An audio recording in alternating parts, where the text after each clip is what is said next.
Hey everybody, Jochen Heiden here. I'm back with the Hellsen versus Heiden campaign. Of course, we're playing War of the Pacific Admirals Edition Scenario 2.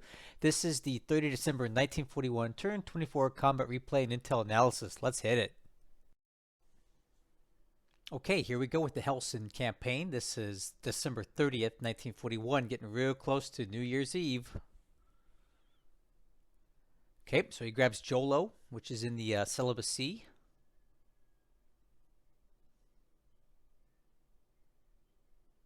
All right, he's landing at just different bases that we've seen him landing at previously.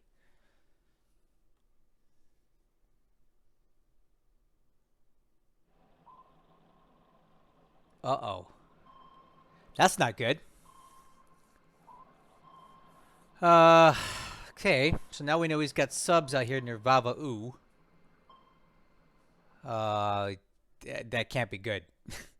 Because he knows we're here now. So that was an inconclusive submarine situation. Oh, here we go. Got some of this nonsense coming in. Japanese night bombing.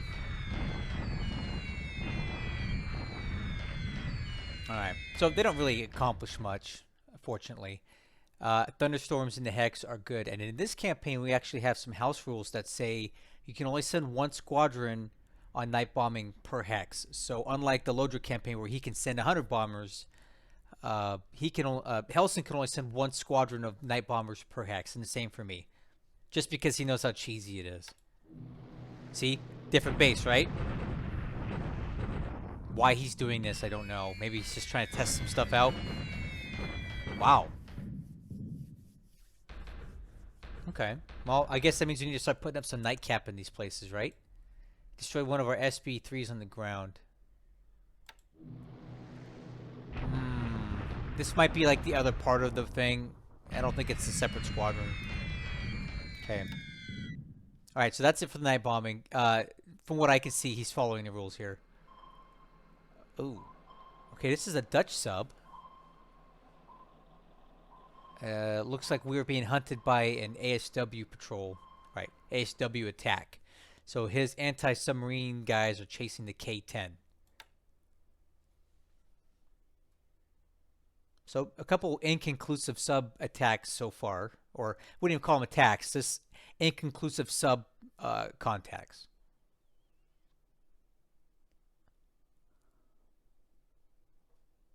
It always makes me nervous though when I see subs. Japanese subs anyway, because they're better than mine.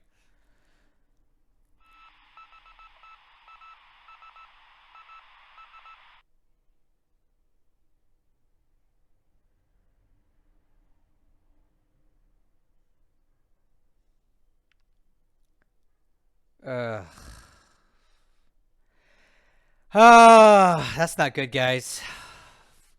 Looks like he caught up to us. This could be ugly. So this is Task Force Houston, all right? And it looks like we've got... Is that a Mutsu? Yeah. This is not going to go well. So the Mutsu has 16-inch guns here, and it's just going to shred all of my ships. This is not going to be good.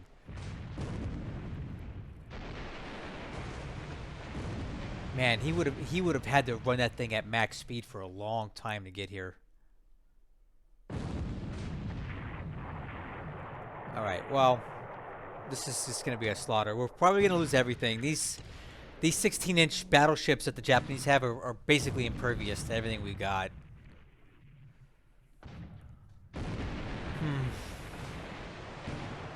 Bummer, man. So we got a hit on the Mutsu there, but it's not going to do much damage. I'd like us to actually kill something here. It'd be nice. The other ships are more than capable of destroying the other stuff he's got. Alright. So 4-inch shell. Alright, now that's not good. When you have a 16-inch shell heading at destroyers, not so great.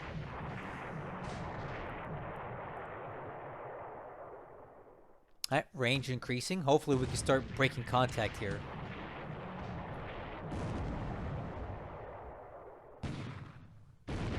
The Allies' inability to hit anything at night is very frustrating at this point in the war. The Japanese have complete supremacy because so basically the game designers stacked the deck in the Japanese favor for quite a while at the beginning of the war, so that they can be really good. Okay, so they make the Allied ships crap. They make the Allied planes crap. They make everything the Allies have crap, and they make the Japanese stuff very strong at the beginning of the campaign, so that they can just dominate, or else there's no game, right? Ugh, that's not good. Houston ain't doing too good, guys. I don't think she's gonna make it. All right, so we get an 8-inch shell hit into the Mutsu, but it bounces right off. Yeah, man. Houston is not going to survive this.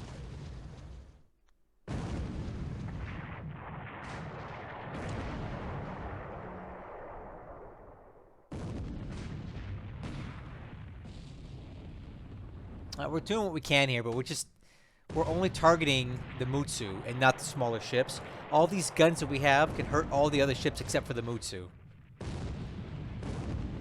I wish they'd shoot at the Kuma or the Tetsuya or something, because we can hurt those.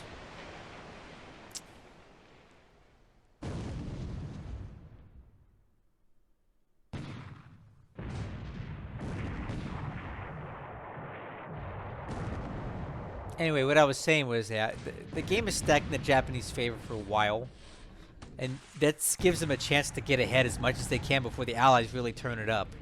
So they got about 6 months. Oh, there it is, guys. So we paid heavily for our attempt here. Houston did not survive.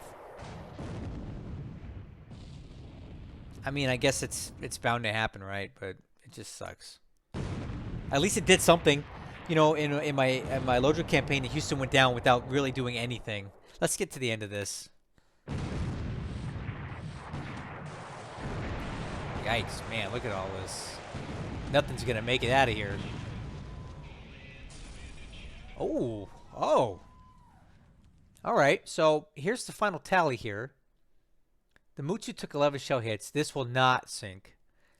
Kuma took 1 hit. It's probably going to be fine. Tetsuda, 3 hits. The Hatsukaze took 4 and is on fire. There is a chance that this might go down. All right. Now, what did we trade for that? The Houston is gone. The Dragon is gone. Durban and De Ruyter are probably okay. Vendetta scot-free. Scout, Thranet are probably fine, and the Thracian is probably going to sink. That's my guess between now and the next day or two. We have a good chance of the Hatsukaze going down, though, so it's not a great trade, but it's something. Well, there you go. That was... We'll have to diagnose how we think he got away with that.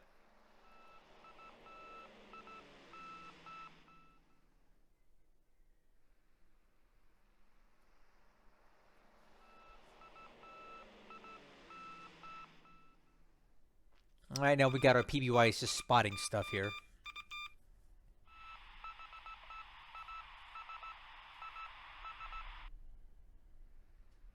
A lot of ships being sighted right now. We're away destroyed by flak, all right. All right, so now we're on daytime bombing. This is the AM phase. Looks like he's going back for Clark now. And I think he's in the Hex, so he's probably starting to soften us up for an attack. Or not. He's actually targeting the base, which he's and the point being to stop us from building forts.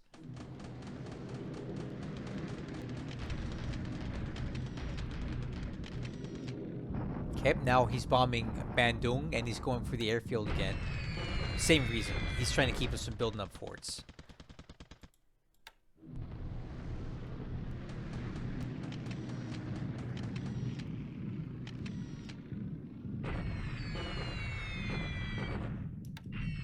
Okay, and he's hitting the troops south of Anking to try to slow us down.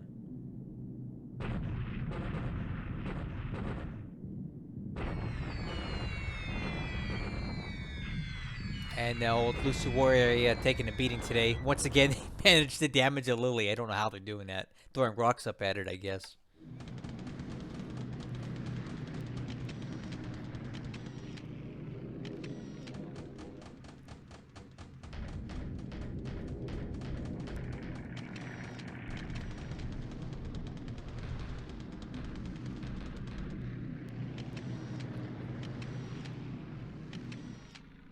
Okay, so the AM phase is done. Wasn't too bad.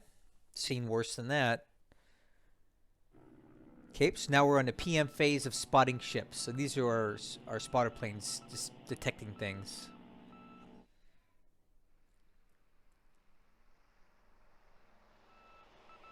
Okay, here we go. PM strikes.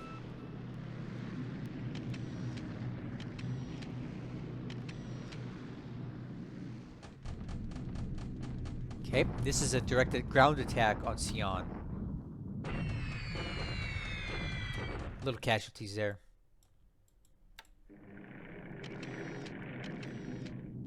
Alright, and every time you hear that camera sound, that is a successful recon mission, be it for me or for him. But more than likely it's him, because the Japanese have a ton of recon aircraft at the beginning of the war, and we have like none. So if you're hearing cameras, that means he's successfully taking photos and he's getting intel on whatever it is that he's spotting or scouting.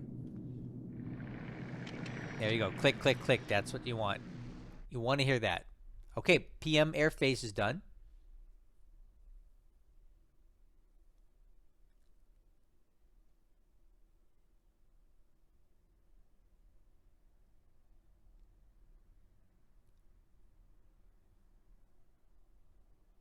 He's still unloading at these places. No news there. We should be getting into the land combat phase here in just a moment.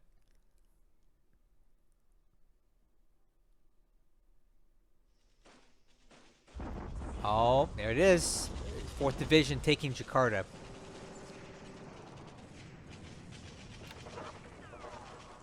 There it is. And he did Hello, my misguided friends. I'm turning that down. This is your #1 enemy, Orphan Anne, from radio. Ooh, let's just let her talk, man. She's wow. And some music to console you. Today, the Imperial government announced that the ever-victorious forces of the Japanese Empire have captured Jakarta. Jakarta. Well, okay, so basically what happened here is that the Japanese have now completely cut. Oh, okay, here we go. We're getting a good little eye on what exactly he's got here. Not much. Okay, a lot of arty for bombardment. 2 infantry divisions, a few tank regiments. It's not that much. He's just testing the waters right now to see what we got going on. And it's a kind of a pretty even trade here as far as the bombardment goes. And there you go. We got the 38th Division, 48th Division, engineer regiments, a fair amount of artillery, a couple tank regiments. This is nothing to write home about, you know. He's going to need more than that to take Clarkfield, I'll tell you that. Now, what he can do is keep us tied down here, get us tired, burn our supplies. If that's what his intent is, then he can do that indefinitely. All right, Tejpo. As I was saying before, he's basically cut Java in half. So he's got Samarang and Jakarta. And now he's just going to start slicing and dicing these bases until he gets to Surabaya. All right, he grabs Tejupu. All right, and Sidor on Papua New Guinea. I'll grab that too. At Sambas. Now this has been a long time coming. We're probably gonna die here. There it is. All right, this was bound to happen anyway. I'm surprised that any of my troops are even alive at all. Wow. So a few of our units actually survived this. There's the losses. Obviously, this is going to affect our army loss points.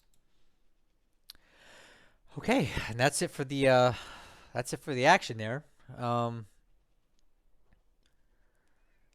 Get some bases expanding. That's always a good thing. We do get points for that. Fortification, no, but base, yes. Like the port size, the airfield size, that gives us points. Okay, wind shell size 3. That's a good thing because we're going to have a fortress there in China. Right, so we're just going to go through and finish up the last little bits of the turn. The last little bit of calculation it has to do before it gives us our result. So not a great turn. The loss of the Houston is definitely regrettable, but at least the Houston did something before it died. And I can't say that I was that successful previously with the Houston in a previous campaign. It just died for nothing. So we got something done. I was not trying to lose it, though. Please know I was attempting to get away. Okay, we got some yard patrol ships coming in. These are good. You can turn them into mine tenders. You can do some different stuff with those. Okay, these are new units. It's good. Good. I'll take them all day.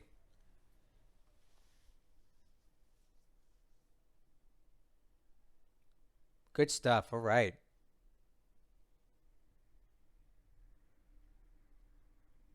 It's quite a bit of new units that we got this turn as reinforcements. All right, let's analyze this thing.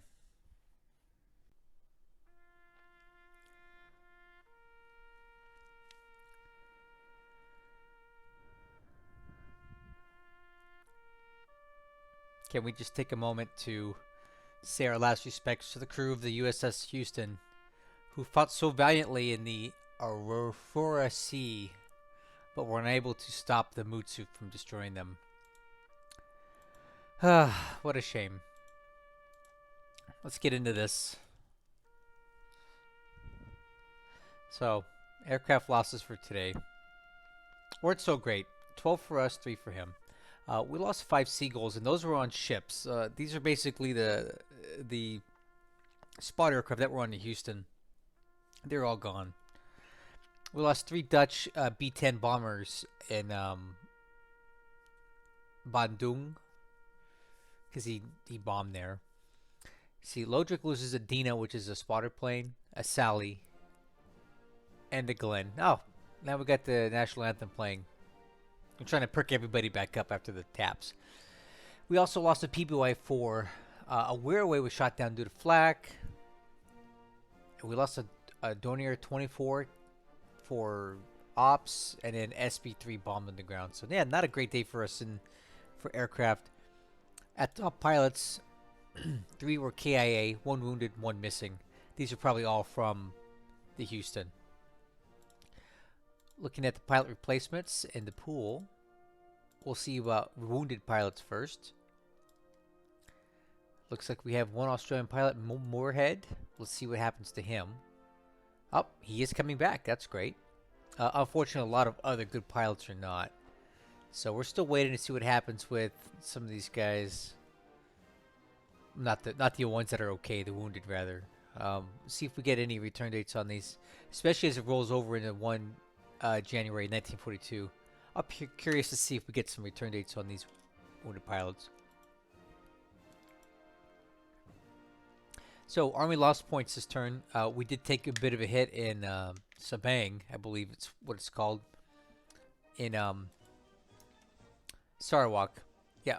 Oh, sorry. Sambas. Those guys a lot of units were wiped out there. We have a few that are retreating to Pontianak, but that's where those Army lost points came from. Okay, so ship sunk. Obviously, last turn was not so great. We lost the Houston and the Dragon, both of which were pretty decent ships. They were both taken out by the guns of the Mutsu in eerily similar fashion to what Lodrik did to me in our campaign in that one. But he brought in even more. There was 2, the Nagato and the Mutsu. This time it's just the Mutsu. So we lost the Houston and the Dragon. Very regrettable. I'm very sad about it, but at least I can say that the Houston went out fighting, got some hits in, and took out some ships before it went down. So there's really nothing to be ashamed of there. I wish we could have saved it, but we did not have the fuel to run at full speed to clear the area. So we were kind of stuck. We had to kind of piddle our way out, and that's just what we ended up with. Of course, he's not lost any ships, but I'm pretty convinced that destroyer we hit may not make it back. So we'll keep an eye on that, see if we hear any weird sinking noises in the coming days, and see if the ops report suggests anything. So looking at the score here, he's 900 points behind me and closing fast. And that's very concerning. What can I do about it, though, right? All right, so let's talk about the combat report. The only thing in here I thought that was kind of noteworthy was the fact that he's got destroyer minesweepers sweeping mines at Marak. I'll show you where that's at. Marak is right here. I had put a bunch of mines here to kind of restrict him from coming through this strait right here when we were taking fuel out of Osthaven. He's cleared those mines, so now he's got a wide open path through here. And this poor ship is fleeing for dear life, and I I doubt they'll make it. He's going to run out of fuel before it's too late, but we'll see what happens. He's probably going to get run down by these DMSs. All right, so for SIGINT, a few things that I thought were interesting were some radio transmissions that we saw. So the first one said 5198, which is this hex right here. It said radio transmissions detected here. What I think it is was this task force moving north. All right, do you see how many ships are in that? A lot of destroyers, a battleship, a troop ship. My guess is they left Khalat Jadi to head north, and that's where we got the radio transmission call. And if you look here, it's about 7 hexes away, which seems about the right speed for them to be moving. The next one, which is interesting, is a radio transmission south of Moulmein in 5557, which is right here. I'll be honest with you, this is the first time that I've seen radio transmissions detected on land. Normally I see those at sea. Now, we know there's a unit here, so this isn't really telling us much, but it's not inconceivable that you get radio transmissions on a hex where you don't see troops, and it lets you know that they're coming. So it's good to at least check and see. And the last one is over here at 9049. Radio transmissions detected. Again, we see a unit here, so that's not really that surprising, but it's still cool to know that we are getting radio transmissions from the ground, and it just draws our attention to those hexes. All right, so for ops reports, the only thing that I saw was really noteworthy was the amount of bases he took this turn. So Jakarta, Jepu, Sador, and Sambas. That's a lot of bases in one turn. We had quite a bit of our bases expanding, which is good. We get points for that. And we also got quite a bit of reinforcements this turn.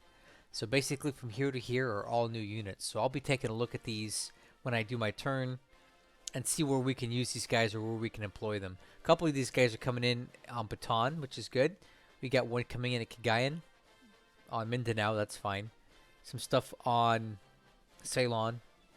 And this regiment in Aden that we immediately need to get moving over to Karachi. So, got some good stuff here. Alright, let's talk about the turn. We'll start in China. It is not looking so hot for us here in the north. He is pushing hard and fast. He's advancing now on 1, 2, 3, 4 fronts. And his goal is to cut this road up here and block our fuel supplies in the Chungking, which is going to really constrict our supply output. Because the Burma Road isn't long for this world. So when that's dead, all you get is whatever. You get fuel from Lanchao fueling industry in Chungking. And he's trying to push up this road this way, straight up this way, here, to cut this road. And he can move faster than we can because we're Chinese units and they just suck, and that's just the way it is. And they're armored and they're mechanized. So it's a race. It's a race to get these roads secured before he gets to them. Because once he gets to them, it might be too late. So I'm doing my best to fall back here and get into better positions while I can. But he's just moving so fast.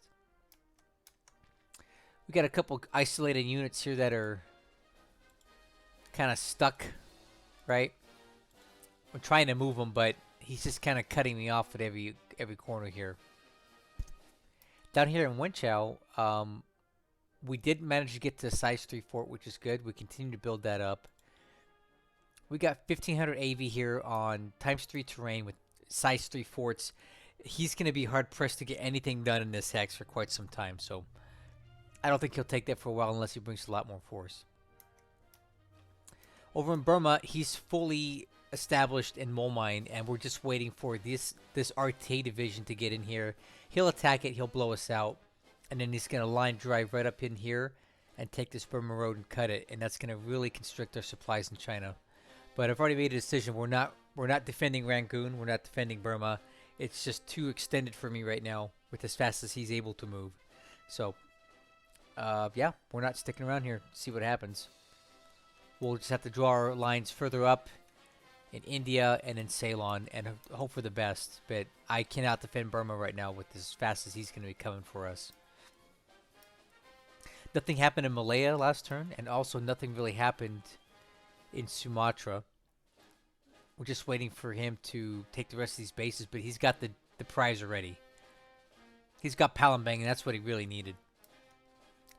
On Java, he is moving extremely fast as well. He took 2 bases here, and he's already cut the island in half. He owns Semarang, and he owns Jakarta. So now, this part of Java is separated from this part. And these guys are already on their way into Surabaya, and they will take it easily. Because I've already pulled the troops out of it to condense onto Bandung, which is really the only defensible terrain that we've got out here that's worth a darn. So he'll have Surabaya really soon, and then we're going to really need to figure out what to do with these aircraft. We got maybe 2 to 3 days at most to figure out where to move all these aircraft to, and then that's it. So,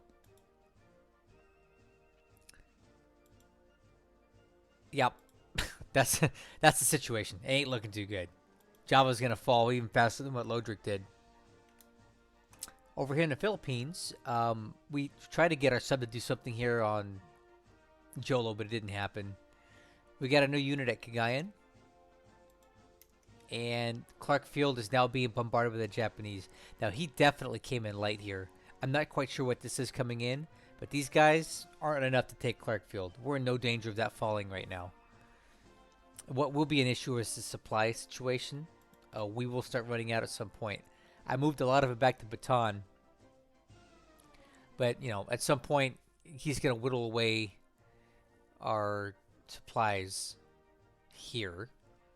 And also, he caused so much damage to the airfield that we're no longer able to build forts. So it's not even worth having that selected right now. So, yeah, it ain't looking too good in the Philippines, but we can hold out for probably a month, is my guess. Easily. Maybe more, depending on how hard he wants to go here.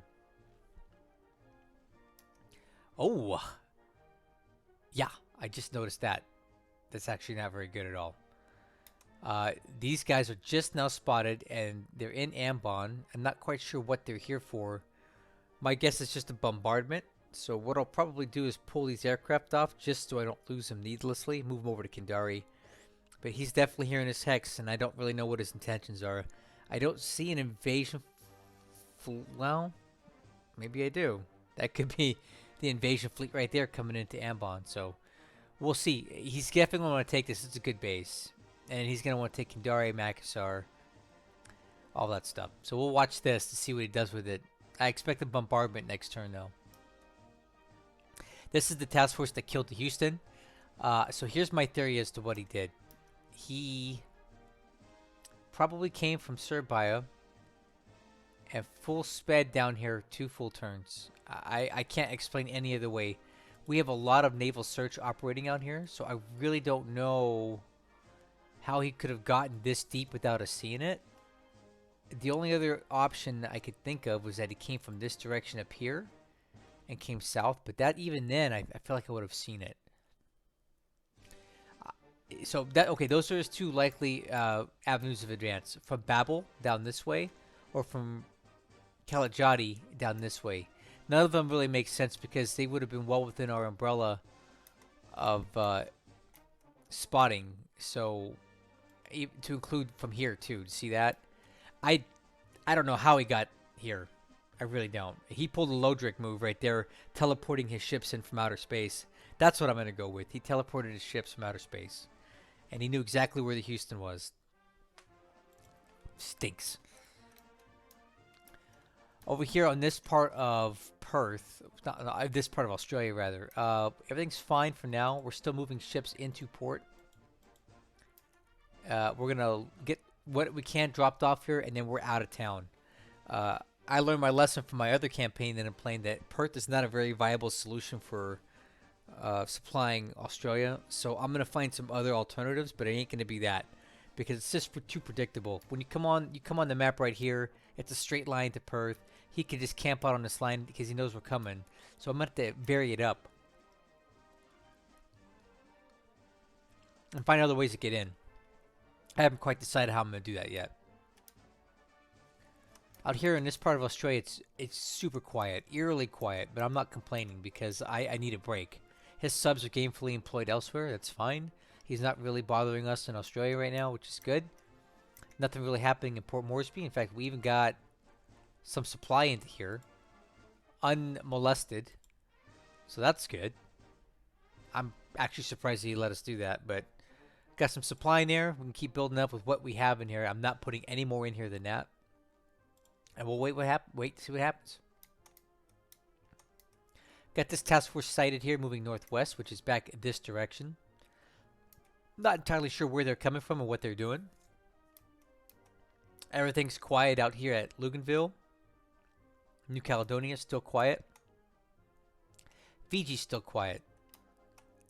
One thing that isn't quiet is we have sub-activity out here near Vava'u.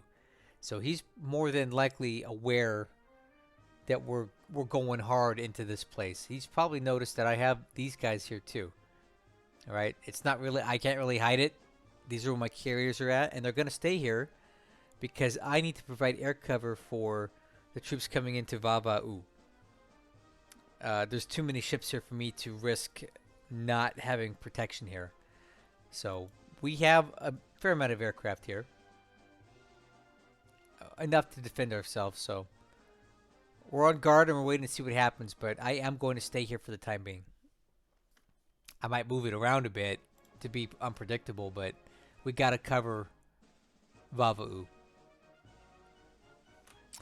Okay, well, you know what? That's really it. Other than the fact that we still don't know where the Kido Butai is at, but at this point, I'm reasonably convinced that they have gone back either up to the Marshall Islands or all the way back to Truk.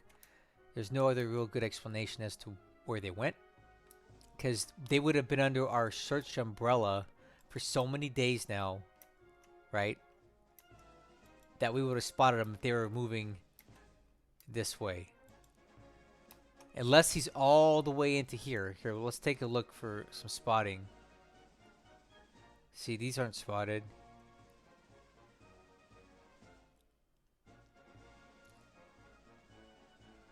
I'm just looking here. I just don't see any kind of spotting on anything, so he's definitely not within range of that right now. Yeah, so I don't know where the Kido Butai went, but I'm pretty sure that they're not pressing further at this time. Again, we have overlapping naval search on basically every island out here. Everything has a search overlap. So if he was anywhere near us by now, we would see it, and we don't. So I'm okay saying that the Kido Butai has gone home. It's been 2 to 3 turns now since we've seen them. That's enough time for them to be out of range. So hopefully it stays that way. In the meantime, these carriers will remain here until this situation is resolved.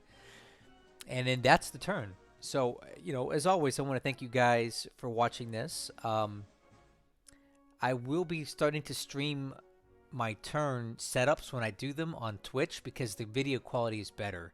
So I hope you guys will look at my Twitch channel. It's not a money grab. I'm not using it to make any money. I don't even know how to use Twitch very well. I just know that when I stream on there, it's better quality stuff. So live turns will go there, and I will upload them on YouTube afterwards if you don't want to watch them there. But I will continue to post my regular long form content, as in like these turn reviews, here on YouTube. So I'm just trying to find better presentations for you guys. So in the meantime, I don't know if you noticed, but my channel just exploded over the last few days. We now have 2,200 subscribers, and we are going through the roof. The algorithm has blessed my channel, and they have deemed me worthy. And I'm getting over 200 subscribers a day. I don't get it, but I'm not going to complain. So I hope 1 or 2 of you guys are new subscribers to my channel who maybe came for some aviation content or came for some firearms content, because you know I got a lot of World War I, World War II rifles. I hope you guys stick around and watch this stuff because it's really good. This is the bread and butter of my channel, is the War in the Pacific content. So I hope that's why you're here, and I hope you're enjoying this stuff. Until then, I'll catch you guys on the next one.